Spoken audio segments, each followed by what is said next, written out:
안녕하세요. 어쌤 어대훈 선생님입니다. 오늘은 제가 사회복사 1급 강의 20주년을 맞이한 기념으로 여러 가지를 준비한 것들 중에서 머리에 쏙쏙 어쌤의 어썸 암기도우미 기출특강을 시작하는 날입니다. 먼저 암기도움의 중요성은 제가 수업 시간과 또 어쌤 톡톡 등을 통해서 여러 차례 강조드린 것처럼 실제 시험에서 여러분이 암기도우미를 활용해서 이제 뭔가 공부한 내용이 시험 문제에 보이면 아주 신속하고 정확하게 문제를 풀 수 있도록 도와주죠. 그리고 그것이 장시간 시험을 봐야 하는 우리 수험생들 입장에서 심리적인 불안감을 갖고 계신데 이러한 것들이 시험에 나오게 되면은 일단 기분이 좋고 그래서 그러한 불안감을 줄여주고 또 쾌감도 갖게 해주고 이런 효과가 있죠. 또 한 가지는 내가 공부한 것이 장기적인 지식이 될 수 있도록 도와준다. 이런 것들 제가 많이 강조했지만 오늘도 이 OT를 통해서 간단하게 강조를 드렸고요. 그리고 제가 암기도우미 기출특강을 통해서 여러분들이 이렇게 시험 문제에 적용을 하는 거구나. 그러면서 내가 반드시 암기도우미를 써야겠구나 라고 하는 강한 또 동기부여도 제공을 해드릴 거고요. OT 강의를 포함해서 총 19강입니다. OT 강의가 0강이 되고 그다음에 실질적인 암기도우미는 1강부터 18강까지 될 겁니다. 그렇게 해서 실제 암기도우미 기출특강은 18강좌이지만 그 안에 들어가 있는 암기도우미죠. 암기도우미는 26개 이상이 됩니다. 그리고 제가 특별히 정말 시간을 많이 할애해가지고 사회복사 1급 기출문제, 연관문제하고 또 공무원 기출문제, 연관문제를 제가 선정을 해가지고 35문제에 대한 해설을 암기도우미 적용 방법을 이제 활용하는 그러한 용도로 제가 보여드릴 겁니다. 자, 그래서 이 강의는 사회복사 1급 시험을 준비하시는 분들과 그리고 사회복지직, 보호직 시험을 준비하시는 분들에게 모두 유익한 강의가 되겠고요. 여러분들께서는 대단한 시간이 아니고 정말 짬 시간을 조금씩만 활용하셔서 이게 아무리 길어도 5분이 안 넘거든요. 그렇기 때문에 여러분들이 짬 시간을 활용하셔서 재밌게 중요한 내용들을 익히시고 문제에 나오면 이렇게 하면 되겠구나. 그것들을 익히시면 되겠습니다. 자, OT 강의도 짧게 마치겠습니다. 시험장에서 이거 나오면 저처럼 쓰세요. 이거 쓰는데 10초도 안 걸립니다. 다 쓰는데.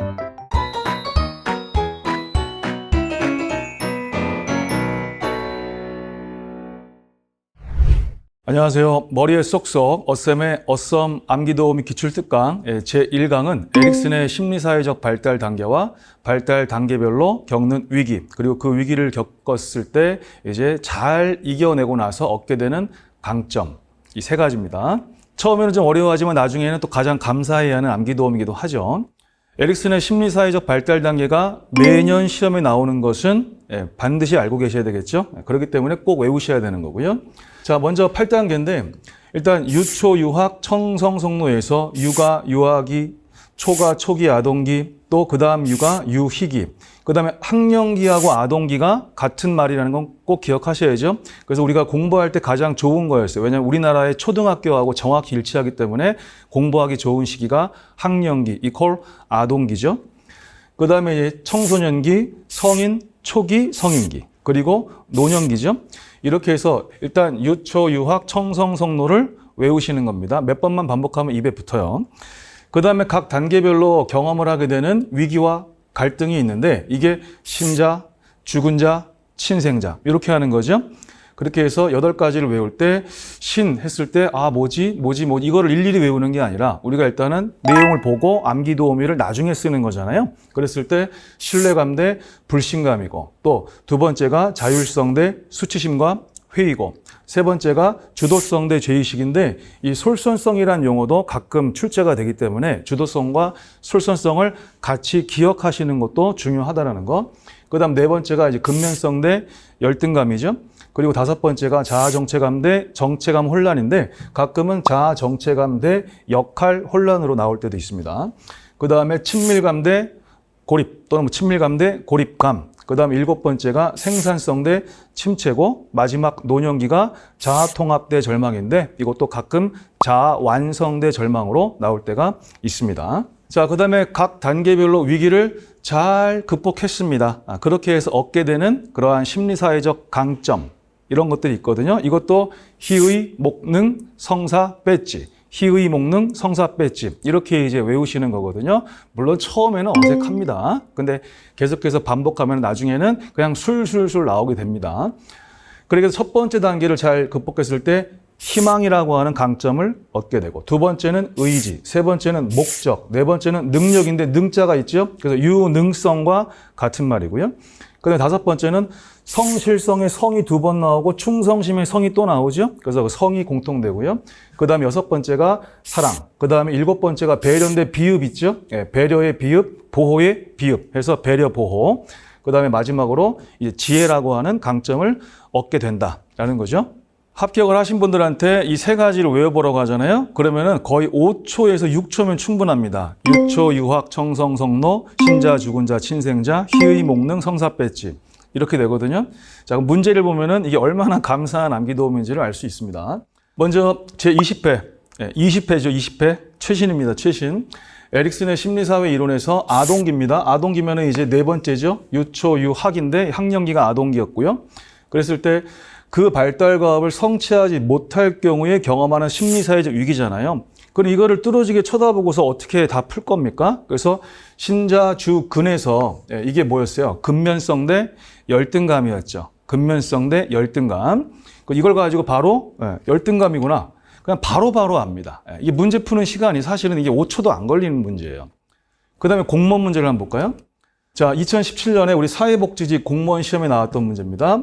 에릭슨의 심리사회적 발달 단계에서 제6단계만 나와도 되는데 또 뭐 굳이 또 성인 초기까지 친절하게 말을 해줬는데, 그러면 6단계니까 유초, 유학, 청성 이거 신경 쓸 것도 없죠? 그냥 신자, 주, 근자, 친 이게 여섯 번째잖아요. 그렇죠? 그러면 이제 친밀감 대 고립감. 그냥 뭐 이런 문제가 시험에 나왔다. 공무원 시험은 딸랑 20문제밖에 안 나오는데 이런 게 있으면은 상당히 심리적 불안감을 줄여드리고 신속하고 정확하게 정답 하나 찾고 시간 아끼고 다음 문제로 넘어가는 거죠. 뭐 1급이나 공무원이나 마찬가지입니다. 유초, 유학, 청성, 성노, 신자, 주군자, 친생자, 희의, 목능, 성사, 배지. 시험장에서 이거 나오면 저처럼 쓰세요. 이거 쓰는데 10초도 안 걸립니다. 다 쓰는데. 그래서 정확하게 푸시면 되겠습니다. 처음 나왔습니다. 학생들이 이거를 중요하게 배우지 않았는데 암기도움이 수첩에 있는 것을 외웠기 때문에 아주 그냥 기분 좋게 풀었던 문제입니다.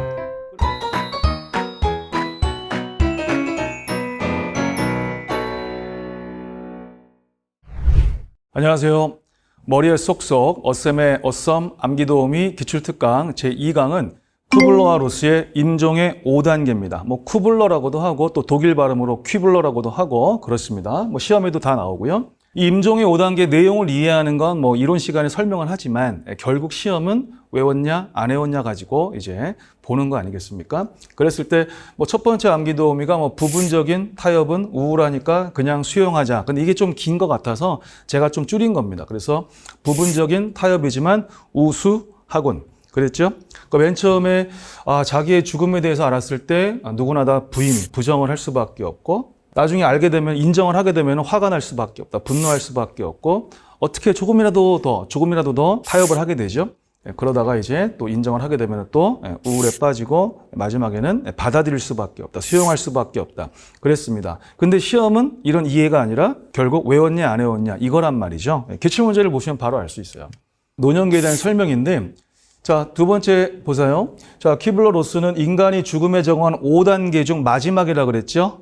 마지막인데 지금 시험에서 타협이라 그랬죠. 부분적인 타협. 이건 세 번째 단계 아닙니까? 그렇죠? 세 번째. 그렇기 때문에 딱 보고 바로 하는 거죠. 우리는 우수하군 또는 우울하니까 우울하지만 수용하자. 뭐 했지 않습니까? 그래서 그냥 보자마자 바로 얘가 답이라는 것을 그냥 알 수 있는 그런 기출문제가 1급 18회에 나왔던 거고요.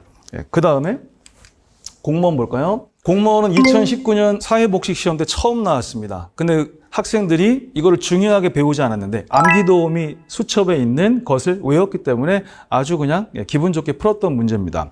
그러면 부분적인 했는데 지금 부가 3개나 있네요. 자, 그 다음에 분이 나왔죠. 그 다음에 타협은 똑같고요. 그 다음에 우울하지만 수용하자 또는 우수학원. 그냥 간단하게 문제를 푸는 거죠. 이런 것들을 뭐 열심히 이해하고 그러다가 언제 공무원 준비하고 언제 1급 준비합니까? 그래서 이런 것들이 나왔을 때 기분 좋게 신속 정확하게 풀면 되는 겁니다. 수고하셨습니다. 답이 보이는데 왜 딴 거 갖고 고민하느냐. 시험 볼 때는 답만 찾으면 된다는 겁니다.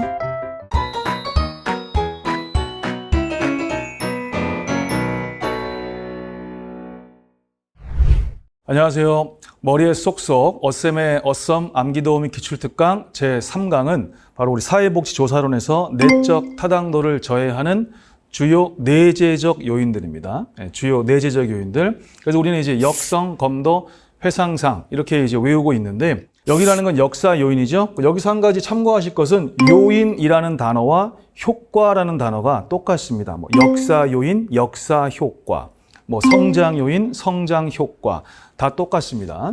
그러면서 동의어를 알아놓으셔야 된다 그랬죠. 역사 요인이라는 거는 연구 기간 중에 발생한 우연한 사건, 통제 불가능한 어떠한 일, 이게 역사 요인이었죠. 그 다음에 성장 요인은 뭐 성숙 효과, 이거는 시간의 경과였죠. 그래서 연구 기간 중에 그 연구 대상자들에게서 발생하는 변화를 말하는 거였고, 그 다음에 검사 요인에서 검사는 사전 검사였죠. 그 사전 검사에 대한 기억이 사후 검사에 영향을 미칠 수 있다. 그래서 그 사전 검사를 메인 테스트, 그래서 메인 테스트 이펙트라는 건 주 시험 효과를 말하는 거였고, 그 다음에 도구 요인은 사전 검사와 사후 검사의 그 측정 도구, 조사 도구가 바뀌거나 또는 조사 도구는 안 바뀌었지만 조사 도구의 일관성이 떨어지는 거였죠. 그런 경우가 도구 요인, 도구 효과였고, 그 다음에 회귀 요인이라는 것은 통계적 회귀라고도 했습니다. 그랬을 때 처음에 사전 검사했을 때 극단적으로 높거나 극단적으로 낮았을 때, 그 다음에 프로그램 진행하고 사후 검사했을 때 극단적으로 높았던 사람은 좀 떨어질 수밖에 없고 극단적으로 낮았던 사람은 좀 올라갈 수밖에 없는 거였죠. 그 다음에 상실 요인의 상실이라는 것은 중간에 실험 대상자가 사라지는 거, 나가는 거, 빠져나가는 거, 그거였죠. 그래서 상실 요인은 중도 탈락이었습니다. 연구 대상자들이 중간에 빠져나갔다라는 걸 뭐 상실 요인이라고도 하고 중도 탈락이라고도 했죠. 그 다음에 선택과의 상호작용은 앞에 있는 역성, 검도, 회상 중에 어느 것이 내재 말고 외재적 요인하고 결합되는 거였죠. 외재적 요인은 선택의 편의였고요. 자, 그랬을 때 이제 문제를 보면서 한번 적용해 볼게요. 자, 15회 때 사회복사 1급 시험 문제입니다. 실험 설계 시 고려해야 할 타당도 저해 요인 중 특성이 같은 요인인데 역성검도의 역사 나왔죠? 그 다음에 성장, 성숙의 성 나왔죠? 표본의 대표성 아니겠습니까? 이건 대표적인 외적 타당도 저해 요인이죠. 대표적인 외적 타당도 저해 요인이고, 그 다음에 중도 탈락이라고 했는데 중도 탈락은 연구 대상자가 중간에 상실되는 거였죠. 상실, 그래서 상실 요인, 상실 효과였죠. 그렇게 해서 기억과 니은과 리을이 같다라는 거는 얘네들이 똑같이 내재적 요인이라는 거죠. 내재적 요인. 자, 그렇게 해서 이제 기억, 니은, 리을인데 실제 시험장에서 이렇게 짧게 나오면은 정말 문제 금방 푸십니다. 자, 공무원 시험 문제 하나 볼까요? 지금 이런 형태의 시험 문제는요, 공무원 시험 문제에만 나오는 게 아니라 1급 시험 문제에 더 많이 나옵니다. 알았죠? 이런 사례 문제가. 프로그램의 효과성을 판단하는 다음에 연구 설계에서 내적 타당성, 뭐 내적 타당성이나 내적 타당도나 같은 말이고, 그것을 저해하는 요인으로 가장 적절하지 않은 거라 그랬습니다. 그럼 문제를 풀 때는 여러분들이 어쩔 수 없이 시간을 쓸 수밖에 없는 문제이긴 합니다. 이거는 읽어야 되니까.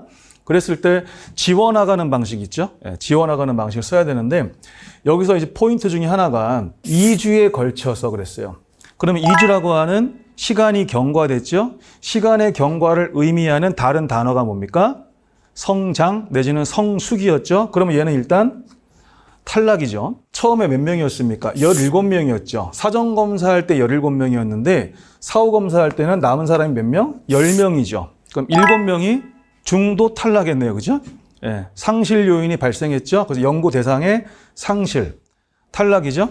그럼 남은 거는 지금 외부 사건하고 도구 효과인데 여기서 결정적인 힌트가 보입니다. 결정적인 힌트가 뭐냐면 동일한 검사지를 통해서 했다 그랬어요. 그럼 사전검사와 사후검사의 검사 도구, 검사 도구가 동일하다 그랬죠. 그럼 이게 뭔 소리예요? 다른 건 몰라도 적어도 도구 효과는 발생하지 않은 거야. 이 얘기죠. 그렇죠? 그렇게 해서 답은 도구 효과가 되는 거죠. 결정적인 힌트를 찾는 거예요. 결정적인 힌트를. 그럼 선생님 외부 사건은요? 올 때 외부 사건은 제가 두 가지라 그랬죠. 하나는 이 안에 명시하는 외부 사건이 있고 이 안에 명시하지 않는 외부 사건이 있다 그랬죠. 얘는 명시하지 않은 케이스. 그렇게 해서 어쨌든 그걸 따지지 말고 답이 보이는데 왜 딴 거 갖고 고민하느냐. 시험 볼 때는 답만 찾으면 된다는 겁니다. 당연히 우선하죠. 여기서 게임 끝났어요. 시험 볼 때는 이렇게 푸시는 겁니다.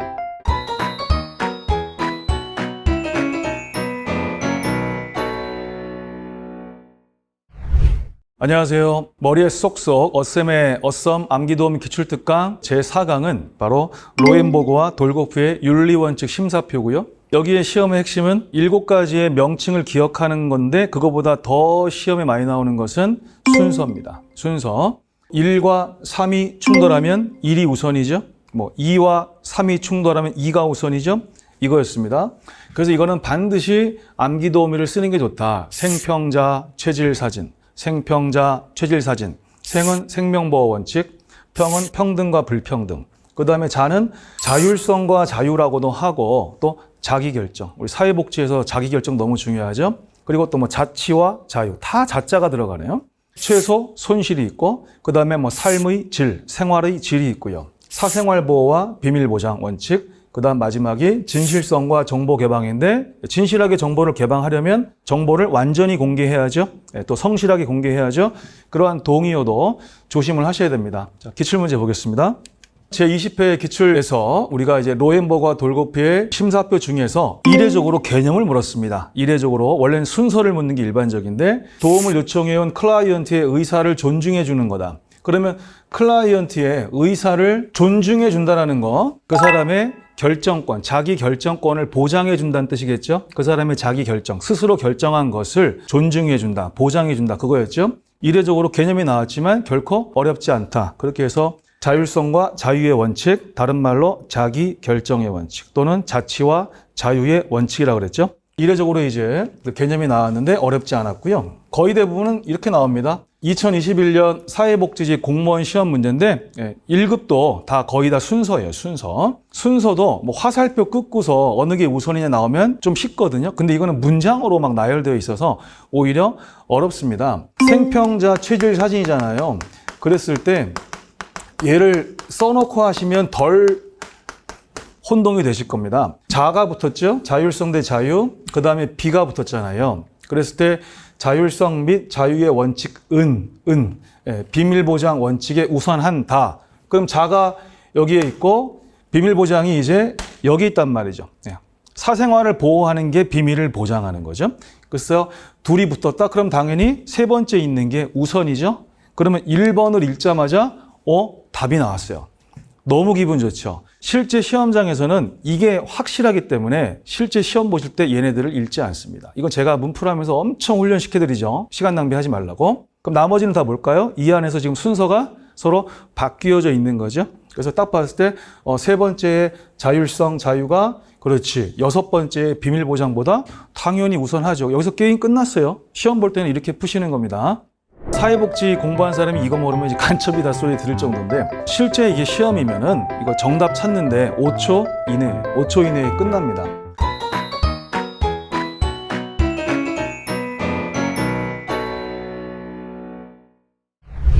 안녕하세요. 머리에 쏙쏙 어셈의 어썸 암기도움 기출특강 제5강은 바로 펄먼의 4P 추가 2P를 더해서 6P. 너무너무 중요하죠. 사회복지 공부한 사람이 이거 모르면 이제 간첩이다 소리 들을 정도인데 펄먼이 제시한 4P는 순서대로입니다. 그러니까 문사장 과까지가 4P가 되고요. 또 나는 이게 밑에 게 좋다 그러면은 사과 문장까지가 4P입니다. 그래서 앞에 4개를 끊으면 1957년에 제시한 4P가 되는 거고 제 전문가, 제가 전문이었는데 뒤에 2개는 86년에 추가한 2P잖아요. 그래서 합이 6P가 되죠. 자, 문제를 가진 사람이죠. 서비스를 제공하는 장소는 바로 사회복지 기관을 의미하죠. 그 다음에 주어진 또 과정이 있겠죠. 여기까지가 4P고. 클라이언트에게 제공된 서비스들이 있죠. 유형, 무형의 서비스를 제공물이라고 했고 또 자격을 갖춘 사회복지사를 의미하는 게 바로 전문가죠. 자, 일단 외웠고 문제에 빨리 한번 정리해 볼게요. 자, 2010년의 사회복지직인데 오래전 같죠. 제가 이거를 선정한 이유가 있습니다. 펄먼이 제시한 사회복지 실천의 구성 요소로서 사피에 해당되지 않는 거죠. 그럼 문제를 가진 사람이 서비스를 제공하는 장소, 기관이죠. 기관으로 나와도 똑같습니다. 그 다음에 주어진 과정이 있다 그랬죠. 그래서 너무 간단하게 푸는 거죠. 실제 이게 시험이면은 이거 정답 찾는데 5초 이내에 5초 이내에 끝납니다. 자, 2010년에도 중요했던 것이 20회죠. 20회 가장 최근에도 중요하다라는 거. 그만큼 오랫동안 계속해서 중요한 거는 시험에서 계속해서 잘 나올 수밖에 없다라는 걸 보여드리는 겁니다. 펄먼이 사회복 실천을 구성하는 요소로 제시한 사피에 관한 내용으로 옳은 것이죠. 잘 따라오신 분들, 또 잘하신 분들은 얘네들을 일일이 읽지 않습니다. 왜냐하면 지금 사피에 관한 내용이라고 했죠. 그럼 문사장은 과까지죠. 또는 사과문장까지죠. 이것만 보는 거죠. 그럼 여기 문 있죠. 문사장 할 때 문제 있고요. 그럼 서비스를 제공하는 장소 있죠. 자, 이런 거 못 봤고 본 적 없고, 그지? 그다음에 전문가를 받긴 받지만 걔는 6P 쪽이죠. 추가 2P죠. 그래서 문제 풀 때 금방금방 구별되기 때문에 기억하고 디귿만 뭐예요? 4P. 4P라는 거죠. 그렇게 해서 답도 어떻게 되겠습니까? 기억과 디귿. 이렇게 되는 거죠. 전문가는 추가 2P, 총 6P에 나오는 거죠. 이렇게 적용하시는 겁니다. 우리가 공부하는 모델들이 많잖아요. 그 많은 모델 중에서 이런 단어를 보고 맞아, 이거 였지? 이거를 알아야 되지 않습니까? 여러 가지로 유용하다라는 거죠.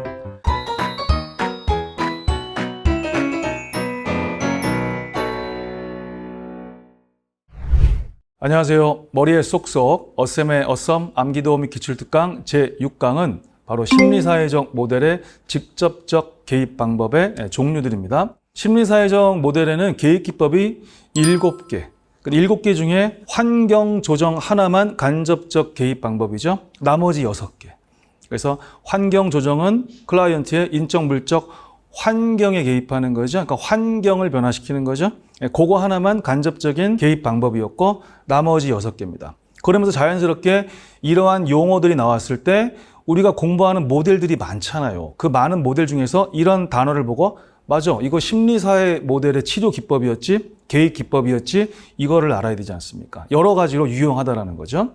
자, 심리사회적 모델의 직접적 개입 방법에서 직접 유인하라는 지시, 기발하네. 직접 유인하라는 지시, 기발하네. 유는 유형, 역동에 대한 고찰. 이걸 다 외우셔야 되는 거죠. 유형, 역동에 대한 고찰. 그 다음에 인간 상황에 대한 고찰. 그 다음에 지가 있고요. 지시가 있죠. 근데 이 지시적 기법이 직접적으로 영향을 주는 겁니다. 그래서 이 지시적 기법 이퀄 직접적 영향. 이 둘 다 시험에 잘 쓰입니다. 둘 다 잘 쓰여요. 탐색 기술의 기가 있고 환기법의 기가 있죠. 발달적 고찰이 있습니다. 이 6가지를 반복해야죠. 그랬을 때 인간 상황에 대한 고찰을 제외한 나머지 5가지는 다 프로이드의 정신 분석 이론에서 왔다라고 그랬죠. 이것도 다 우리가 알고 있습니다. 시험 문제 보실까요? 먼저 제20회 따끈따끈한 문제죠. 심리사회 모델의 개입 기법에 관한 설명으로 옳지 않은 건데 직접 개입, 간접 개입 됐고요. 근데 두 번째에서 직접적 영향이라고 그랬죠. 직접. 이게 아까 지시적 기법이었습니다. 근데 걔를 뭐라고 표현합니까? 주변인에게 영향력을 행사하여 환경을 변화시킨답니다. 그럼 벌써 이걸 딱 보는 순간 앞에서는 직접적이라고 해놓고 뒤에서는 간접적인 얘기하고 있죠. 그래서 유일하게 환경 조정, 환경을 변화시키는 건 간접적인 개입 방법이었죠. 그래서 더 갈 게 없습니다. 여기에서 바로 2번이 답이 확정이 되는 거죠. 공무원 문제 볼까요? 자, 2010년에 보호직 시험 문제이지만 상당히 중요한 문제입니다. 왜냐하면 우리가 공부하는 모델들이 여러 개인데 시험에 다 잘 나오기 때문에 구별해야 되는데 이 문제는 표면적으로 볼 때는 심리사회적 모델에 대한 문제로만 보이지만 실제로는 인지행동 모델과 비교하는 그런 문제입니다. 일단 심리사회 모델에 관한 것만 얘기해 드릴게요. 상황 속의 인간 나왔죠? 상황 속의 인간도 좋고 환경 속의 인간도 좋고 P, I, E 개념이죠. 그 다음에 일단 기억은 맞고 그 다음에 이제 정신분석은 인간으로 생각하세요. 정신분석은 주로 개인의 내적인 측면, 심리 내적인 측면을 연구했고 그 다음에 상황 환경이잖아요. 그럼 생태체계라는 것이 기본적으로 생물과 환경 간의 관계를 연구한 거죠. 그 안에는 또 체계이론 들어가 있죠. 생태학과 체계이론 들어가 있죠. 여기서 등이 너무 많단 말이에요. 제가 외우지 말라 그랬습니다. 그냥 심리사회 모델은 심리적인 면도 있고 사회적인 면도 다 있어. 그러면서 다양한 이론의 영향을 받았어. 너무 많기 때문에 일일이 외우지는 않았습니다. 자, 그 다음에 이제 좀 아까 했던 거 또 나왔죠. 직접 영향 주기, 지시적 기법. 그 다음에 탐색, 기술, 환기. 유 있었죠. 유인하라는 에서 유가 나왔죠. 유형, 역동에 대한 고찰. 그럼 이거를 보면서 맞아. 이게 심리사회 모델 거지. 그렇죠? 이거를 기억하는 거예요. 그러면서 직간접을 구별할 때도 써먹고 또 심리사회 모델과 다른 모델을 구별할 때도 써먹고 이렇게 해서 시험을 잘 보시는 겁니다. 인지행동 모델도 워낙 중요해서 제가 그거만 간단하게 추가를 해드리면은 비합리적 신념 단어 보셨죠? 그러면 누가 떠올라요? 앨리스가 떠오르죠? 앨리스가 떠올랐다는 건 합리, 정서, 행동 치료가 떠올랐을 거고 그러면 이건 인지행동 모델이지. 그 다음에 구조화된 절차를 가지고 교육적인 접근을 강조한다. 그러면 구조화된 절차에다가 교육적인 접근까지 나왔으니까 그렇지. 이거 인지행동 모델이지. 여기까지 복습하세요. 수고하셨습니다. 암기도우미 여기서도 써먹네요. 암기도우미를 어떻게 적용하는가를 지금 제가 훈련을 계속 시켜드리고 있습니다.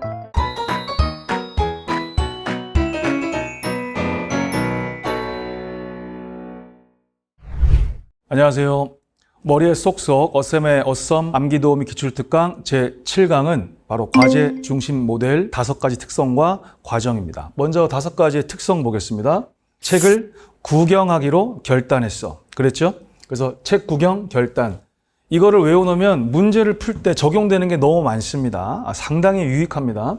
자, 개입에 대한 책무성, 실천에 대한 책무성 강조하죠. 개입을 하면서 중간중간에 기록을 하고요. 점검을 하죠. 또 부족하면 또 뭔가 수정이나 보완도 하겠죠. 책무성 강조. 그 다음 5단계의 구조화된 접근이 이루어지죠. 요거 좀 이따 바로 볼 거고 그 다음에 환경에 대한 개입을 강조하고 있고 또 클라이언트의 자기 결정권을 실질적으로 보장해주고 있죠. 그 다음에 8주에서 12주 단기 개입이죠. 단기 개입. 이거를 같이 외워놓으면 너무너무 유용하다라는 거고요. 그 다음에 구조화된 접근은 세부 5단계고요. 그 다음에 합쳐서 보면은 3단계인데 일단 세부 5단계로 봤을 때 신의, 표정, 본의, 계속, 실종, 표정, 실종. 신의, 표정, 본의, 계속, 실종 해가지고 시작, 표정 문제 규명, 계약, 실행, 종결이죠. 그래서 세부 5단계로 구조화되어 있죠. 다만 이 세 개를 묶어서 여기까지를 초기 단계로도 하고 실행 단계를 중기 단계라고도 한다. 여기까지 공부를 제가 시켰습니다. 자, 기출 문제를 보겠습니다. 자, 제 10회 때 1급 시험 문제입니다. 과제 중심 모델에 관한 걸로 옳은 거 찾죠. 자, 시간 제한, 합의된 목표, 개입에 나왔네요. 책무성을 강조한다. 시간 제한이나 이런 것들은 기본적으로 단기랑도 연결되는 거죠. 단기. 그 다음에 책무성 강조 나왔고요. 그러면 기억은 맞겠구나. 그 다음에 클라이언트의 성격, 유형과 심리내적 역동. 심리 사회적 모델 할 때 유형, 역동 고찰 생각날까요? 직접적 개입 기법 6개 중에서 직접 유인하라는 지, 그게 뭐였어요? 유형, 역동 고찰이었죠. 암기도우미 여기서도 써먹네요. 니은은 탈락이죠. 그 다음에 신의, 표정, 본의, 계속, 실종. 순서대로 잘 나왔죠. 순서 바꾸지 않고 잘 나왔죠. 그렇게 해서 5단계. 그럼 여기서 이제 기억하고 디귿이 맞다라는 건 확인됐고 그 다음에 이제 단일 이론에 근거한다? 말도 안 되죠. 우리가 공부한 모델들 중에 단일 이론이 없었습니다. 그죠? 우리가 처음에 진단주의, 기능주의 공부하고 나서 그다음 문제 해결 모델, 심리사회 모델 쭉쭉쭉 모델들 공부할 때 다 다양한 이론, 다양한 모델, 다양한 활동에 영향을 받았다 그랬죠. 이거는 틀렸는데 실천의 효과성 및 효율성을 증진시키는 거는 이 책무성을 강조하는 거랑 연결되는 거죠. 연결되는 거. 자, 그렇게 해서 기억과 디귿만 맞는 것을 알 수 있고요. 다음 문제는 이제 2015년에 보호직 기출 문제인데요. 자, 과제 중심 모델에 대한 설명으로 옳지 않은 거를 찾습니다. 생뚱맞게 인본주의 철학을 중심으로 한다가 나왔네요. 우리 인본주의 따로 있잖아요. 그렇죠? 그렇게 했을 때 과제 중심 모델하고는 상관이 없다라는 건데 이건 지금 제가 암기도우미를 적용하는 거 가르쳐 드리는 거죠. 그러면 과제 중심 모델은 단기 개입이다. 책 구경 결단, 단. 그 다음에 책 구경의 구가 뭡니까? 구조화된 접근, 구조화된 절차, 구 있고요. 문제 규명 단계에서 클라이언트가 제시한 문제, 누가 제시한? 클라이언트가 제시한. 이게 뭐죠? 클라이언트의 자기 결정권 강조죠. 자기 결정권 강조하는 거죠. 자, 그 다음 실행 단계에서는 매 회기마다 클라이언트가 수행한 과제의 내용을 점검하고 상황에 따라 과제를 수정하고 보완해 나갑니다. 그러면 지금 책 구경 결단에서 뭐가 떠올라야 되죠? 책이 떠올라야 되죠. 책무성을 강조한다. 그럼 여기서도 벌써 4개가 나왔죠. 책, 구, 경, 그리고 이제 결 안 나왔고 단 5개 중에 무려 4개가 나왔죠. 암기 도우미를 어떻게 적용하는가를 지금 제가 훈련을 계속 시켜드리고 있습니다. 수고하셨습니다. 떠올라야 돼. 그래야 문제를 이게 수월하게 풀 수 있지. 안 그러면 생각보다 어려운 문제예요.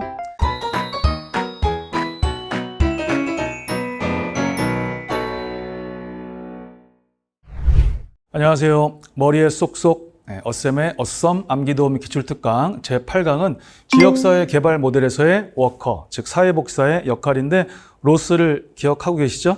로스는 지역사회 개발을 위해서 뭐 했어요? 안전조치 해서 안내자, 전문가, 조력자, 그 다음에 치료자 이퀄 사회치료자. 구별하는 포인트 중에서 제가 조력자를 꼭 외우시라고 했습니다. 조력자 볼까요? 조력자로서의 역할은 4가지였습니다. 그래서 공동의 목표를 강조한다. 공동. 그 다음 불만을 집약해준다. 불만. 조직화를 격려해준다. 조직화. 그 다음에 좋은 대인관계를 육성해준다. 좋은. 그렇게 해서 공동 불만을 조직화하는 좋은 조력자였죠. 조력자는 반드시 외우라 그랬고 전문가의 역할은 키워드가 있었죠. 전문가니까 뭔가 많이 알죠. 그래서 주민들에게 정보도 제공해주고 조언도 해주고 충고도 해주고 평가도 해주고 조사할 것이고 기술이 있겠죠. 이러한 키워드를 보면서 아 이건 전문가스럽다 이렇게 했었고요.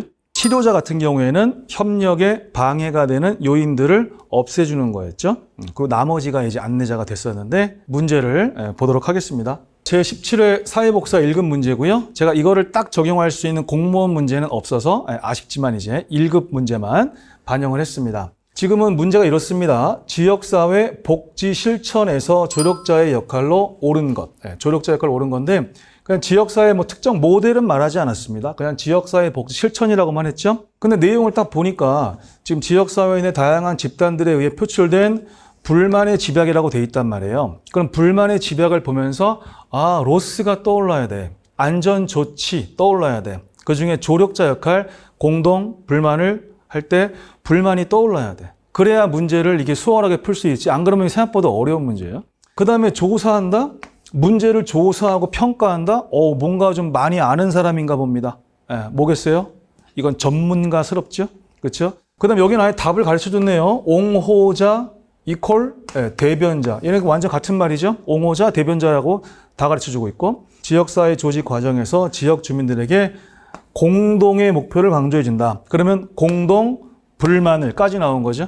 그리고 조직화하는 좋은 조력자인데 어쨌든 이게 지금 조력자의 역할로 공동 불만 나온 거죠.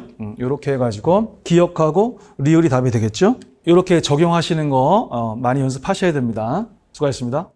바로 나오죠. 바로 암기 도우미를 당연히 쓰셔야 된다는 거.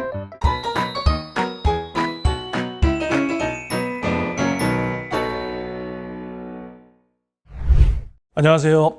머리에 쏙쏙 어쌤의 어썸 암기 도우미 기출특강 제9강은 바로 테일러와 로버츠의 지역사회 복지 실천 모델이고요. 이 테일러와 로버츠의 모델에서 가장 출제 포인트가 되는 것은 누구에게 어느 정도의 의사결정 권한이 있느냐. 그 의사결정 권한 정도였죠. 일단은 5개를 하면서 또 이름도 외우시는 겁니다. 제가 그래서 학자와 그 모델의 명칭을 구분하는 것도 중요한 출제 포인트인데 테일러와 로버츠라는 프로게이머가 연계에 개발한 정치게임. 프로그램 개발 조정 모델이죠. 그 다음에 계획 모델, 지역사회 연계 모델, 지역사회 개발 모델, 그리고 뭐 정치적 권력 모델, 정치적 권력 강화, 정치적 역량 강화 모델 5가지인데 일단은 이름을 외우는 거고 그 다음에 또 출제 포인트에서 매우 중요한 것이 뭐였습니까? 자, 누구에게 얼마만큼의 의사결정 권한이 있느냐였는데 이쪽이 이제 후견인, 후원자, 이쪽이 뭐예요? 전문가지요. 네, 전문가. 그래서 후견인 또는 후원자 전문가에게 의사결정 권한이 100% 다 있는 거죠. 네, 그게 프로그램 개발 조정 모델. 그래서 100%라는 말을 우리가 문제에서는 완전히, 완전히 정말 쉽게 낼 때는 완전히 100% 후견인에게 의사결정 권한이 있다. 이 얘기는 뭐죠? 클라이언트에게는 의사결정 권한이 없다. 이 얘기죠. 말을 바꿔도 푸셔야 된다. 그 다음에 계획 모델은 8분의 7인데 8분의 7로는 거의 시험에 안 나온다고 그랬죠. 그래서 의사결정 권한이 후견인에게 대부분 또는 거의 대부분 있다. 그랬죠. 클라이언트의 의사결정권은 미약하다 또는 매우 미약하다. 이걸 다 우리가 외울 때 암기 도움이 없으면 어떻게 다 외웁니까? 그 다음에 얘가 지금 중간에 있잖아요. 5개 중에서 얘가 딱 가운데죠. 가운데. 그럼 얘는 어떻게 되겠어요? 5대 5지요. 반반. 그죠? 의사결정 권한이 반반. 이걸 어떻게 표현할까요? 또 동등하다. 의사결정 권한 정도가 동등하다. 이렇게 표현하는 거죠. 그 다음에 이제 클라이언트 쪽으로 넘어왔습니다. 그러면 지역사회 개발 모델은 클라이언트에게 의사결정 권한 정도가 대부분 있다. 또는 거의 대부분 있다. 이 얘기는 후견인에게는 의사결정 권한 정도가 미약하다. 매우 미약하다. 그 다음에 이쪽은 클라이언트가 100%죠. 그러면 정치적 권력 강화 모델은 클라이언트가 의사결정권을 완전히 다 가지고 있는 거죠. 후견인은 가지고 있지 않죠. 이게 포인트란 말이죠. 자, 그럼 문제를 보시겠습니다. 자, 2013년의 사회복지 문제입니다. 테일러와 로버츠의 지역사회복지 모델 중에서 후견인이 후견인이 완전히 친절하게 또 100%까지 해줬네요. 완전히 100% 영향력을 행사할 수 있다. 그러면 좀 아까 우리 보고 왔죠. 후견인이 완전히 100% 갖고 있죠. 프로그램 개발 조정 모델. 해서 간단하게 2번 바로 나오죠. 바로. 그 다음에 1급 문제 볼까요? 자, 20회 따끈따끈한 제20회 사회복지사 1급 국가시험에서 이때는 순서를 물어본 게 아니고 테일러와 로버츠 모델에 해당되는 것, 그냥 모델의 명칭을 외웠니? 근데 우리는 테일러와 로버츠라는 프로 게이머가 연계 개발한 정치 게임 해가지고 우리는 이미 5개의 명칭은 이미 외우고 있죠. 그렇죠? 프로 게이머 나왔네요. 프로그램 개발 및 조정 모델. 그 다음에 있습니까? 계획이 안 나왔죠? 계획 모델 안 나왔고 연계 개발을 했을 때 연계 모델 나왔고요. 그 다음에 개발 있죠? 개발 나왔고요. 지역사회 개발. 그 다음에 정치 게임에서 정치 나왔죠? 정치적 권력 강화, 역량 강화 나왔죠. 참고로 여기 있는 연합 모델은 누구 거? 이거는 웨일과 갬블의 8가지 중에 하나죠. 의사결정 권한 정도도 외우는 데 도움이 되고 그 다음에 모델의 명칭을 외우는 데 도움이 되고 암기 도우미를 당연히 쓰셔야 된다는 거 다시 한번 강조 드리고 마치겠습니다. 암기 도우미를 이렇게 적용하면 얼마나 문제를 정확하게 신속하게 풀 수 있겠습니까? 많이 활용하십시오.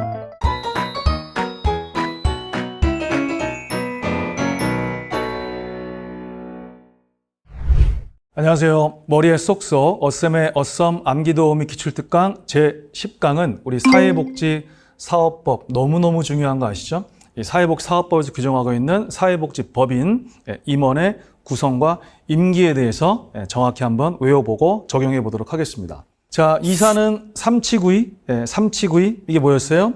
이사의 임기는 3년. 그 다음에 이사는 몇 명 이상 두어야 한다? 7명 이상 두어야 한다. 그래서 이사는 삼치구이. 감사는 둘둘치킨. 그랬습니다. 그래서 감사는 임기가 2년이면서 몇 명 이상 두어야 한다? 2명 이상 두어야 한다. 이사는 삼치구이. 감사는 둘둘치킨 요거였죠. 그 다음에 임원을 구성할 때 특별한 관계를 가진 사람들 있죠. 그런 사람들 인원 제한하죠. 인원 제한. 특별한 관계에 있는 그러한 분들은 이사 현원의 5분의 1을 초과할 수가 없죠. 그래서 암기니까 이해해 주세요. 특별한 놈은 5분 초금. 그래서 특별한 관계에 있는 사람은 5분의 1을 초과할 수 없다. 그렇죠? 5분의 1을 초과할 수 없다를 그냥 5분 초금, 특별한 놈 5분 초금 이렇게 외우시고 외국인도 이사는 될 수 있지만 인원을 제한하는 거죠. 그래서 외국인인 이사는 2분의 1 미만이어야 한다. 외국인인 이사는 2분의 1 미만이어야 한다. 그래서 외국인은 2분의 1 미만 됐죠? 거의 뭐 이제 통암기였어요. 통암기. 2017년 사회복지 문제였군요. 사회복지 법인에 대한 다음 설명으로 옳은 건데 무슨 법? 사회복지 사업법. 그렇죠? 그다음 사회복지 법인이 아니면 사회복지시설을 운영할 수 없다. 자, 기본적으로 법인이 아니라 개인도 시설을 설치할 수 있다. 뭐 암기도우미는 아니지만 중요하니까. 사회복지 법인을 설립하려면 시도지사한테 뭐 받아야 돼요? 허가 받아야죠. 허가. 자, 제가 통암기라고 한 게 있었죠. 문장을 통째로 외워놔야 된다. 물론 지극히 일부지만 그 중에 하나가 얘였습니다. 사회복지법인은 이사 7명 이상과 감사 2명 이상을 두어야 한다. 아까 379에 7 나왔고요. 둘치킨에 2 나왔죠. 2명 이상. 그리고 두어야 한다. 강행 규정이죠. 그 다음에 여긴 안 나왔지만 대표이사를 포함한다 안 한다? 대표이사를 포함한다. 당연한 것 같지만 정확히 안 외우면 시험 나왔을 때 헷갈립니다. 자, 그 다음 문제 볼까요? 다음 문제는 제16회 사회복사 1급 문제고요. 요거는 이제 괄호 넣기 형식으로 나왔던 거죠. 정말 뭐 진짜 암기죠. 법인은 대표이사를 포함한 또 나왔네. 379에 7 나왔죠. 7명 이상, 감사 2명 이상. 그러면 7. 자, 그 다음에 이사의 임기는 3년, 감사의 임기는 몇 년? 2년이었죠. 둘치킨 2년 나왔죠. 그러면 여기 2. 물론 문제를 풀 때는 제가 이제 훈련시킵니다. 똑같으면은 읽지 말라고. 하지만 지금은 암기도우미를 적용하는 거기 때문에 그렇습니다. 자, 그 다음 외국인인 이사는 2분만 떠올랐어요. 외국인은 2분만. 2분의 1 미만이어야 한다. 그래서 2분의 1 미만이어야 한다. 해가지고 답은 3번이 됐겠죠. 어쨌든 암기도우미를 이렇게 적용하면은 얼마나 문제를 정확하게 또 신속하게 풀 수 있겠습니까? 많이 활용하십시오. 사례관리, 그 다음에 서비스 제공, 지역 조직화. 얼마나 빨리 풀었을까요? 정말 신속하고 정확하게 풀면서 다음 문제로 넘어가면서 시간도 아꼈겠죠.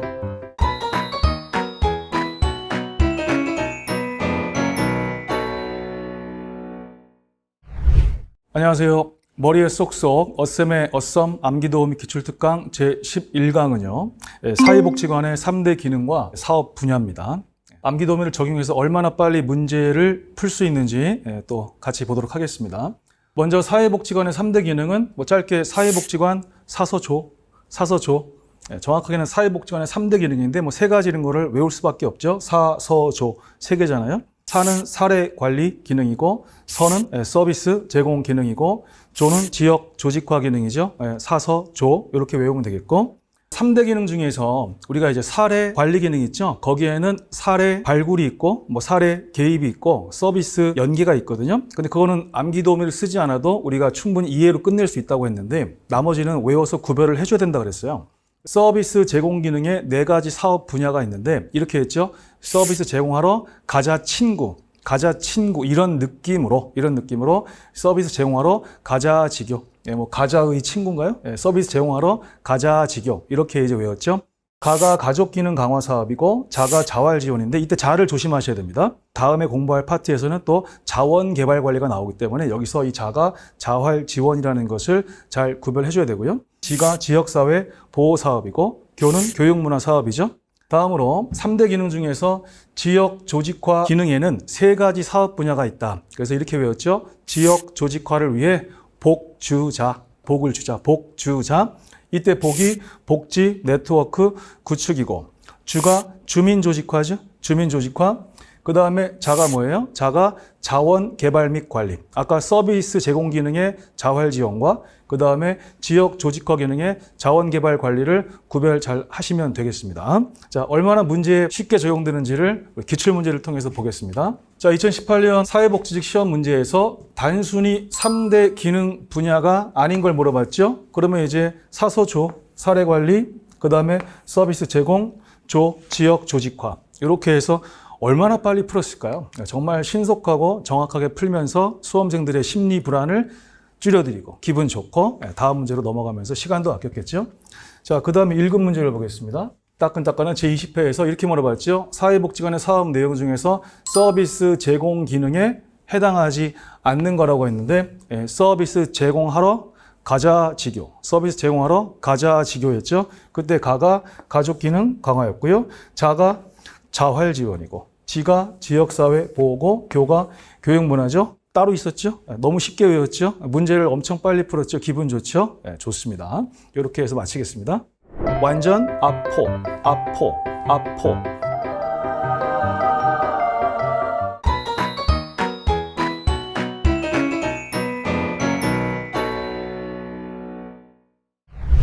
안녕하세요.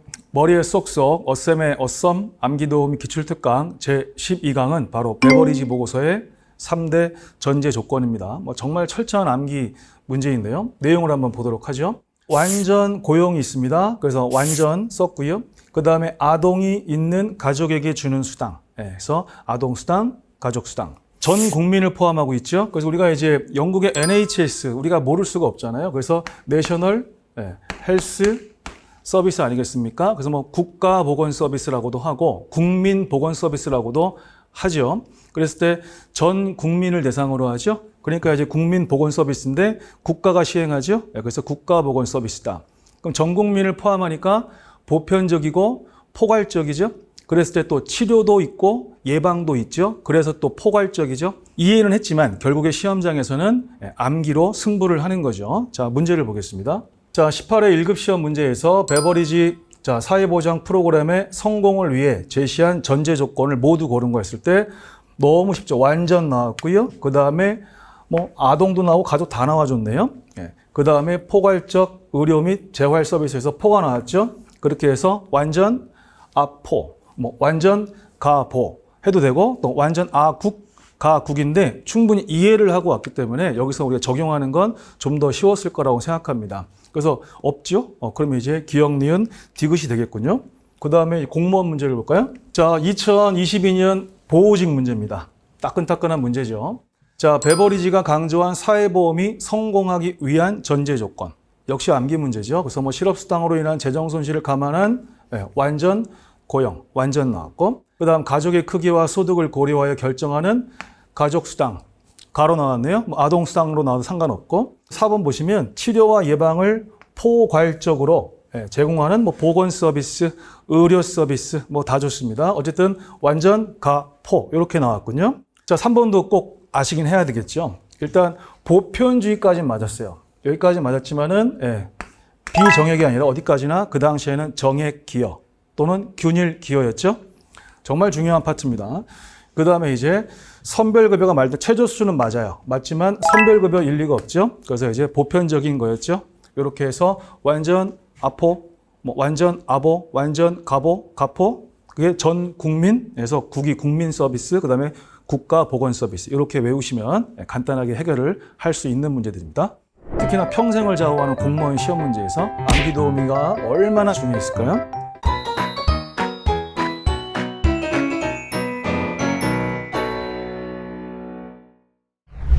안녕하세요. 머리에 쏙쏙 어쌤의 어썸 암기도우미 기출특강 제13강입니다. 13강은 사회보장 기본법상 사회보장의 정의가 있죠. 거기에 8가지 사회적 위험은 철저하게 암기 문제라고 했습니다. 그래서 8가지 사회적 위험에는 노령, 질병, 장애, 사망, 실업, 출산, 양육, 빈곤이 있는데 일일이 어떻게 외웁니까? 암기도우미를 쓰셔야죠. 그래서 이렇게 외웠습니다. 노병장은 사실 출산, 양육으로 빈곤했다.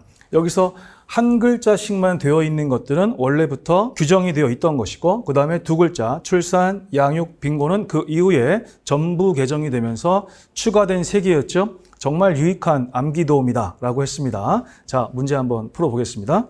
자, 2017년의 사회복지직 시험 문제입니다. 지금 괄호 넣기 형태로 나왔죠. 자, 노병장 찾아볼까요? 노령, 병 어디 있습니까? 질병, 장애 있죠? 노병장은 사망 있죠? 실이 어디 있습니까? 실 여기 있네요. 실 여기 있죠? 그러면 쟤네들 탈락됐고요. 그 다음에 출산 양육으로 했죠? 출산 양육으로 게임 끝났네요. 그죠? 출산 양육으로 끝났습니다. 이렇게 해서 4번이죠. 그래서 암기도우미가 얼마나 유용한지를 특히나 평생을 좌우하는 공무원 시험 문제에서 얼마나 중요했을까요? 공무원 시험 문제를 제가 2개 준비했습니다. 이 암기도우미를 정말 잘 쓰는 거를 보여드리려고 2018년의 사회복지직 문제인데 여기 같은 경우에는 바로 그냥 골라라는 거죠. 골라라. 그럼 노병장에서 노 없고 병 없고 장 없고 사망 없고 그죠? 출산 양육 이거는 새로 추가된 3가지죠. 자, 2012년에 사회보장기본법이 전부 개정되면서 2013년에 시행이 될 때 그때 3기가 추가됐습니다. 신설된 것들. 그래서 출산, 양육으로 빈곤했다 해가지고 간단하게 기억, 니은, 리을 찾았죠? 얼마나 신속하고 정확하게 찾았습니까? 계속해서 잘 따라오시기 바랍니다. 1번부터 기분 좋게 답이 나왔어요. 1번에서 이렇게 또 결정적인 게 나와주면 더더욱 기분이 좋은 게 또 수험생 마음이죠.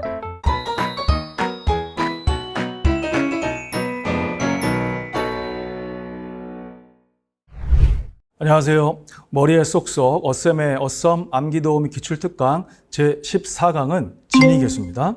진위계수는 로렌츠 곡선 같이 알아야 되고 또 우리가 또 거기에 연결되는 여러 가지 측정 지표 중에서 또 5분위, 10분위도 있죠. 제가 거기까지 복습을 조금 더 해드리도록 하겠습니다. 자, 진위계수는 영등포. 그래서 진위계수의 값이 0에 가까울수록 평등한 분포죠. 0에 가까울수록 평등한 분포. 진위의 개수의 값은 0에서 몇 가지 있어요? 1까지밖에 없죠. 이게 시험이에요. 마이너스 1까지 있다. 땡. 그렇죠? 자, 그렇게 해서 0에 가까울수록 평등한 분포를 말한다. 정확히 외웠고. 자, 2018년에 이제 보호직 기출문제를 보겠습니다. 우리가 이 그림에서, 이거 지금 로렌츠 곡선 설명하고 있는 거죠? 여기서 정사각형 꼭지점 이어가지고 45도 나오죠? 그 45도가 뭐라고 돼 있어요? 균등분포, 그러니까 완전 평등선을 의미하죠? 로렌츠 곡선이 내려오는 게 곡선 아니겠습니까? 근데 그것이 완전히 바닥까지 닿아버리면 삼각형이 되죠? 삼각형. 그랬을 때 이거를 수치화한 거죠. 수치화. 완전 평등선이 진위계수로는 0이 되는 거고, 그 다음에 완전히 바닥까지 다 이제 불평등 면적이 꽉 차가지고 그 값을 진위계수로 표현하면은 1이 되는 거였죠. 1번부터 기분 좋게 답이 나왔어요. 그래서 한 사회의 모든 구성원의 소득이 같다면 완전히 평등한 거죠. 완전히 평등한 거. 그렇다면 진위계수는 0이 되겠죠. 그래서 1번에서 이렇게 또 결정적인 게 나와주면 더더욱 기분이 좋은 게 또 수험생 마음이죠. 자, 그 다음에 제17회 1급 시험 문제입니다. 로렌츠 곡선은 가로축에는 소득이 낮은 인구로부터 가장 높은 순으로 비율을 누적하여 표시하고 세로축에는 각 인구의 소득 수준을 누적한 비율을 표시하는 그 내용점을 나타낸 곡선이던데 이걸 너무 복잡하게 읽을 건 없습니다. 우린 지금 이거 했고요. 여기까지 했습니다. 그죠? 그래서 이 대각선이 0이라는 거, 그 다음에 전체적으로 불평등한 게 이제 1이라는 거, 요걸 가지고 푸는 게 포인트입니다. 포인트. 근데 이제 2번에서 또 뭐라 그랬습니까? 진위계수가 1에 가까울수록 평등한 상태. 그럼 영등포가 아니죠? 그래서 아까 공무원 문제나 이번에 1급 국가시험 문제나 어떻습니까? 암기도움이 잘 써서 정확히 외워놓으면은 둘 다 아주 쉽게 해결이 됐죠? 그래서 2번이 틀렸다. 그래서 진위계수는 영등포, 0이 가장 평등한 분포인데 여기서 제가 이제 2개만 더 복습을 시켜드릴게요. 3번하고 4번 때문에 그러는데 자, 10분위 분배율에서는 수치가 클수록 평등한 상태인데 10분위는 그 값이 2에서 0까지, 0에서 2까지죠. 그랬을 때 우리 어떻게 외웠습니까? 10분위는 2가 가장 평등하고 그 다음 0이 가장 불평등하다. 자, 이것도 정말 감사한 암기도움이었어요. 12평 0불. 10분위는 2가 가장 평등하고 0이 가장 불평등하다. 고로 수치가 클수록, 즉 2에 가까울수록 평등하다. 평등하다. 이렇게 외워놔야 시험 볼 때 정말 안 헷갈리고 잘 풉니다. 그 다음 4번 보세요. 자, 5분위 분배율에서는 수치가 작을수록 평등하다. 그럼 5분위는 가장 작은 게 1이잖아요. 1. 5분위는 1. 1이 가장 평등이죠. 1이 가장 평등하다. 근데 그 값이 커지면 커질수록 불평등한 것을 의미한다. 그래서 커블 했어요. 그랬을 때 수치가 작을수록이 뭡니까? 1에 가까울수록이죠. 그만큼 평등한 거죠. 값이 커질수록 불평등이었죠. 그래서 5일평 커블, 12평 0불, 진위계수는 영등포. 이렇게 해서 문제를 정확하게 푸실 수가 있습니다. 그래서 이거는 시험이 나오면 100% 암기 문제예요. 왜 있냐 이런 걸 따질 이유가 없습니다.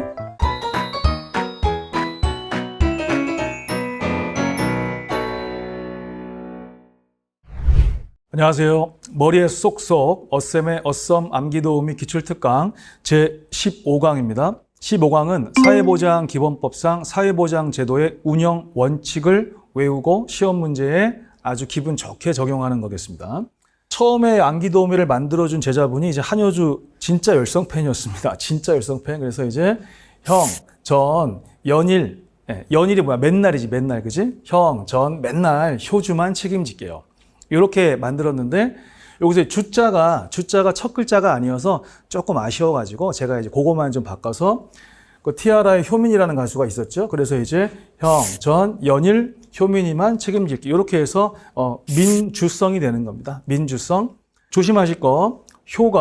효과성이 아니라 효율성이죠. 그래서 이거는 시험에 나오면 100% 암기 문제예요. 왜 있냐 이런 걸 따질 이유가 없습니다.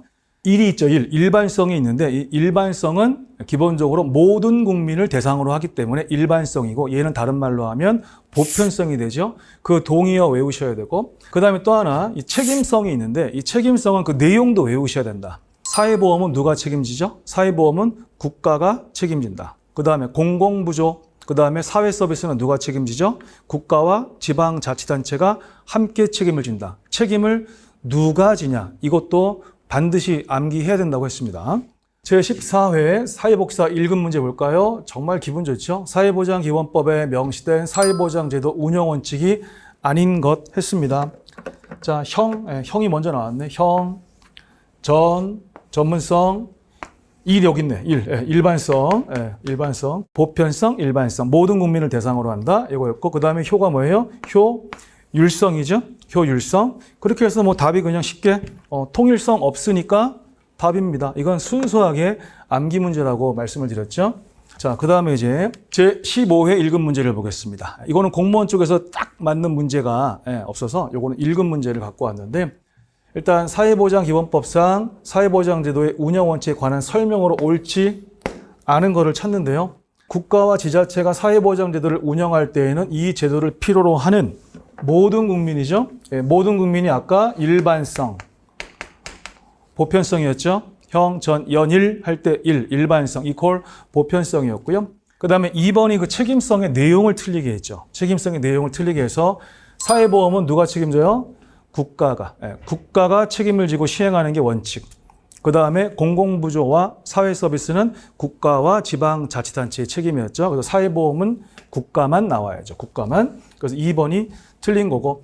그 다음에 이제 다른 것도 암기도우미 확인하기 위해서 볼게요. 여기 민주적으로 결정하라 그랬죠.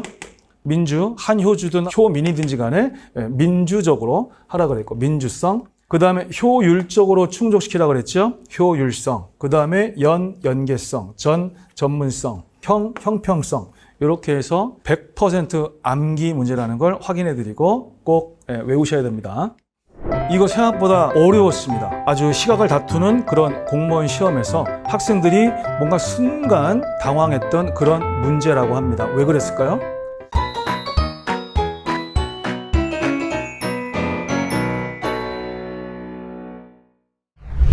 안녕하세요. 머리에 쏙쏙 어쌤의 어썸 암기도우미 기출특강 제16강입니다. 16강은 국민연금의 급여의 대상과 급여의 종류를 외워서 기출문제를 풀어보도록 하겠습니다. 국민연금은 장사 안 한다. 국민연금은 노장사. 그래서 국민연금의 급여의 대상은 3개밖에 없어요. 3개. 그래서 노령, 장애, 사망에 대하여 급여를 실시하는 거죠. 노령, 장애, 사망. 자, 급여의 종류 5가지인데 법에 같은 49조에서 규정하고 있는 거 있죠? 그러면 4개인데 사망일시금이 별도로 있습니다. 다만 사망일시금은 시험에서는 중요도가 매우 낮습니다. 어쨌든 외워놓으면 좋잖아요. 4개만 적용하면은 우리 동방신기 반장 누구죠? 동방신기 반장은 윤호였죠? 그래서 이제 윤호 반장 이렇게 이제 만들어 봤습니다. 윤호 반장에서 유족연금, 노령연금, 반환일시금, 장애연금. 장애연금. 자, 전체적으로 5가지를 하면은, 자, 노장이 연금을 반환한 사유. 더 줄이면 노장 반환 사유. 어떻게 외우든. 이때 사가 사망 일시금을 말한다. 라고 했죠. 자, 문제를 보겠습니다. 자, 제20회 사회복사 1급 기출입니다. 국민연금법상 급여의 종류 해당하는 거 다 고르죠. 노령연금 있습니까? 윤호 반장의 노령연금 노장이 반환한 사유에서 노령연금 나왔죠. 그 다음에 이제 장 나왔네요. 자, 장애연금. 여기서 조심해야 되죠. 장애인연금과 장애연금은 완전히 다른 거죠. 국민연금법에는 장애연금이 있죠. 아까 노장사, 장애에 대한 급여에서 장애연금이 있고, 그 다음 장애인연금은 장애인연금법이 따로 있죠. 얘는 공공부조입니다. 우리 기초연금법, 장애인연금법은 공공부조 제도죠. 자, 그 다음에 요것도 조심해야죠. 그래서 요번에 20회 시험 때 이 장애랑 장애인 연금 헷갈리지 마. 그 다음에 장애 연금하고 장해 급여 헷갈리지 마. 아주 좋은 문제입니다. 아주 좋은 문제. 정확히 외웠니? 안 외웠니? 이거잖아요. 장해 급여는 어디에 있습니까? 그렇죠. 산재보험에 있죠. 산재. 얘는 이제 산재보험의 그 부질 장사 있죠. 그때 장이 장해. 산재에는 장해 급여가 있죠. 그래서 이 문제가 정확히 외우는 것의 중요성을 인식시켜줬다. 그 다음에 윤호 반장의 반, 노장 반환 사유의 반환 나왔죠? 이렇게 해서 이 세 가지가 답이 되는 거죠. 자, 그 다음 2021년 사회복지직 문제인데 이거 생각보다 어려웠습니다. 그때 아주 시각을 다투는 그런 공무원 시험에서 학생들이 뭔가 순간 당황했던 그런 문제라고 합니다. 왜 그랬을까요? 자, 일단 문제 볼까요? 사회복지 대상자 선정 원칙이 선별주의와 보편주의에 대한 설명으로 옳지 않은 거죠. 그렇죠? 선정 원칙 2개 중에서 옳지 않은 건데 지금 선별주의라고 일단 해놨고요.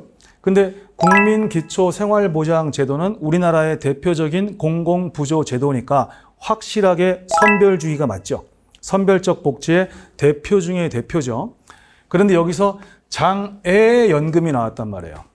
좀 아까 1급 시험에서도 정확하게 외운 것을 확인했죠? 시험 시간이 엄청 촉박하지 않습니까? 특히 공무원 시험은 더 그렇거든요. 시간에 많이 쫓깁니다. 그러다 보니까 이거를 그냥 장애인 연금처럼 보이는 거예요. 장애인 연금은 선별적 복지가 맞잖아요. 근데 정확히 봤으면 잠깐만, 장애연금은 공공부조가 아니고 국민연금법에 있는 윤호 반장의 장이 뭐였어요? 장애연금이었죠? 이게 생각이 바로 났으면 다행이었지만 수험생들이 실제 시험 때는 생각이 바로 안 난 경우가 여러 명 있었던 것 같습니다. 그래서 요거는 어디까지나 보편주의. 사회보험이죠. 그래서 국민연금은 사회보험 제도고 거기에 있는 급여의 종류니까 얘는 선별주의가 아니라 보편주의인 거죠. 이렇게 해서 답을 찾는 그런 문제였습니다. 정확히 봐야 되겠죠? 정확히 중요합니다. 문장을 통으로 어떻게 외웁니까? 키워드를 가지고 암기 도우미를 써서 접목시키면 정말 편하게 문제를 풀 수 있는 것이죠.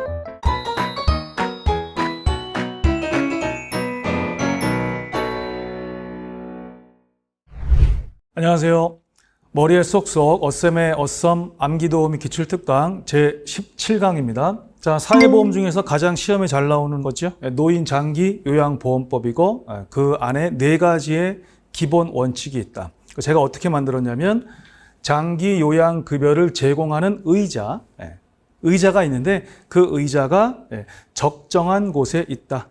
적정한 곳에 있다. 적재죠. 그렇게 해서 의자, 적재 이렇게 만들었죠. 그래서 의는 의료 서비스를 연계하라는 원칙이고 자는 자립적 제공 원칙이고 적은 적정 제공 원칙이고 재는 재가급여 우선 제공 원칙이죠. 특히 재가급여 우선 제공은 사회복지 전체에서 다 같다. 뭔 소리냐? 사회복지에서는 항상 재가급여가 우선이다. 그리고 우리 시설 있죠. 생활시설 같은 그러한 시설은 항상 최후의 선택이다 라고 했습니다. 자, 그렇게 해서 의자, 적재 이것도 시험에 나오면 암기 문제입니다. 공무원 먼저 볼까요? 2013년 사회복지직 문제 보면은 장기요양급여는 노인 등의 심신상태나 건강 등이 악화되지 않도록 의료 서비스와 연계해서 제공하라고 되어 있죠. 의료 서비스 연계 제공 원칙. 의자 적재의 의. 장기요양급여는 노인 등의 심신상태, 생활환경과 노인 등 및 그 가족의 욕구 선택을 종합적으로 고려하여 적정하게 제공해야 된다. 의자 적재의 적정 제공의 원칙. 그 다음 3번이 틀렸죠. 장기요양급여는 일상생활 지원과 의료 서비스가 제공되는 시설급여를 우선적으로 한다? 완전히 틀렸죠. 정말 쉬운 문제죠. 근데 정확히 했기 때문에 쉬운 문제입니다. 의자 적재에서 재가급여가 우선적으로 제공되어야 하죠. 그래서 3번이 정확히 틀렸고요. 그 다음에 이건 팁으로 기본계획 나왔죠. 5년 단위죠. 5년 단위. 그럼 우리 이거 어떻게 제가 법령 꿀팁 알려드린 거 있죠? 국기법, 협기법, 그러니까 국민기초생활보장법, 협동조합기본법. 거기에서 기본계획은 3년마다 하죠. 하지만 나머지 그 수십 개에 되는 법의 기본계획은 몇 년? 5년. 정확하게 이것도 구별을 해주시고요. 다음 문제는 제18회 사회복지사 1급 국가시험 문제인데 장기요양보험법상 장기요양급여 제공의 기본 원칙에 해당하는 걸 모두 고르라고 했죠. 근데 4개 다 나왔습니다. 4개가 다 나왔어요. 의료 서비스 연계 제공 원칙 나왔고요. 그 다음에 자립적으로 제공하라는 원칙, 자립적 제공 원칙이 나왔고요. 재가급여를 우선 제공하라는 원칙 나왔죠. 재가급여 우선 제공 원칙 나왔고요. 적정하게 제공하라는 원칙 나왔죠. 그렇게 해서 의, 자, 적, 재 이렇게 4개가 다 나왔죠. 그래서 문장을 통으로 어떻게 외웁니까? 그 키워드를 가지고 암기 도우미를 써서 갖다가 접목시키면은 정말 편하게 문제를 풀 수 있는 것이죠. 수고했습니다. 이런 문제 푸실 때 시간 많이 들이시는 분들은 일단 기본적으로 암기를 안 하신 걸로 봐야 됩니다. 그리고 상식이 좀 부족하신 걸로 봐야 되고요.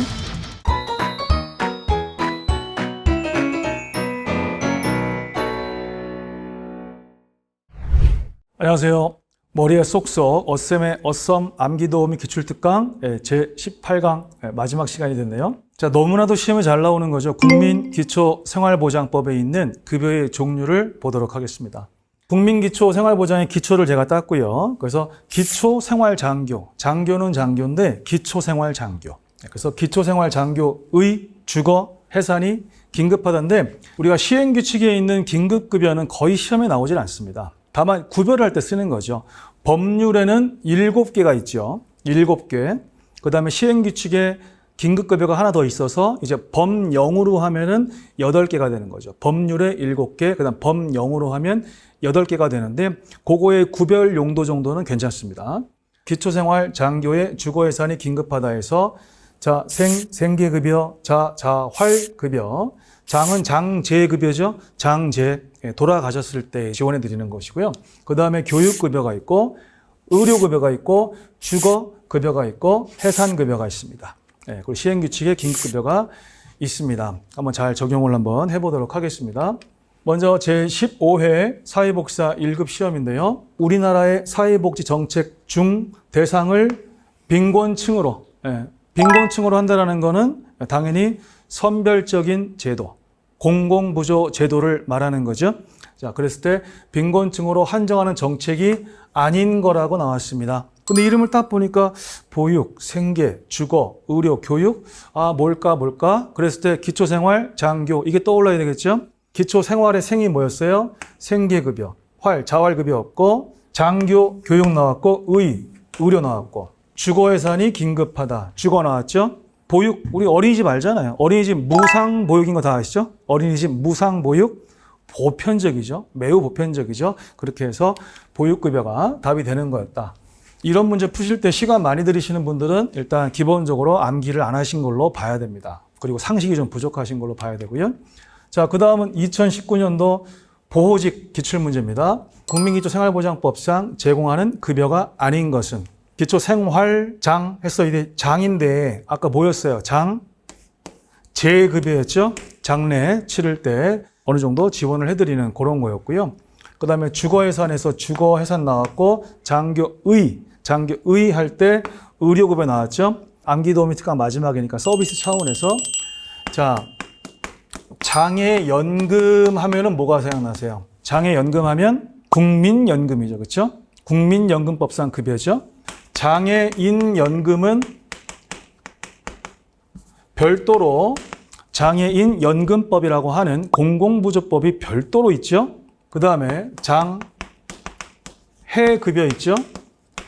장해급여는 산업재해보상보험법, 즉 산재보험법에 있는 급여죠. 장해급여는 산재. 그 다음에 지금 뭐 봤어요?